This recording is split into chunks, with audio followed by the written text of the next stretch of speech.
और ईश्वर से यह प्रार्थना करता हूं कि वह जल्द से जल्द स्वस्थ हो जाएं।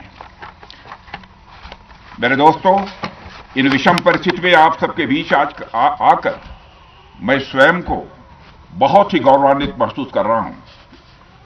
हमारे प्रधानमंत्री माननीय नरेंद्र मोदी जी के कुशल नेतृत्व और मार्गदर्शन में ऑपरेशन सिंदूर के दौरान आपने जो कुछ भी किया है उस पर पूरे देश को गर्व की अनुभूति हो रही है।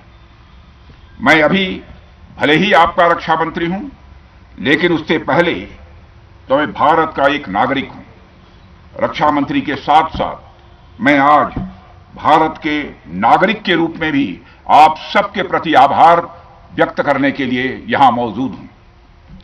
पहलगाम हमले के बाद हमारे जम्मू कश्मीर की जनता ने पूरी एकजुटता के साथ और पाकिस्तान और साथ ही साथ आतंकवादियों के प्रति जिस प्रकार से अपने गुस्से का इजहार किया है, मैं जम्मू कश्मीर की जनता का भी अभिनंदन करता हूं।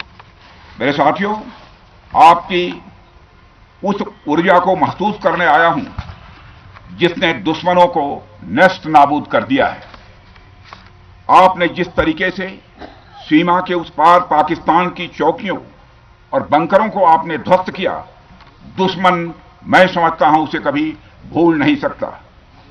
आपने देखा होगा कि आमतौर पर लोग जोश में होश खो देते हैं, लेकिन आपने जोश भी रखा, होश भी रखा और सूझबूझ के साथ दुश्मनों के ठिकानों को आपने बर्बाद किया है।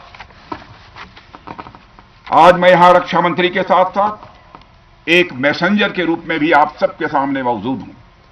पूरे देश की शुभकामनाएं, उनकी प्रार्थनाएं और उनकी कृतज्ञता को लेकर आप सबके बीच यहां मैं मौजूद हूं। एक तरह से आप समझिए कि मैं एक डाकिया बनकर आपके बीच आया हूं और देशवासियों का संदेश लाया हूं। संदेश यह है कि हमें हमारी सेनाओं पर गर्व है। साथियों, ऑपरेशन सिंदूर सिर्फ एक ऑपरेशन का नाम भर नहीं है, बल्कि यह एक हमारी प्रतिबद्धता है, यह हमारा एक कमिटमेंट है। एक ऐसी प्रतिबद्धता जिसमें भारत ने दिखा दिया कि हम सिर्फ डिफेंस नहीं करते हैं, जब वक्त आता है तो हम कठोर निर्णय भी लेते हैं और कठोर कार्रवाई भी करते हैं।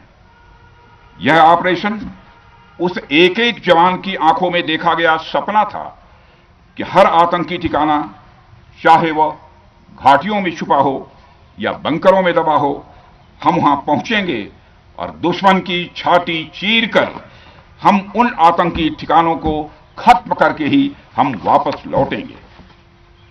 मेरे साथियों, ऑपरेशन सिंदूर आतंकवाद के खिलाफ भारत द्वारा चलाई गई अब तक के इतिहास की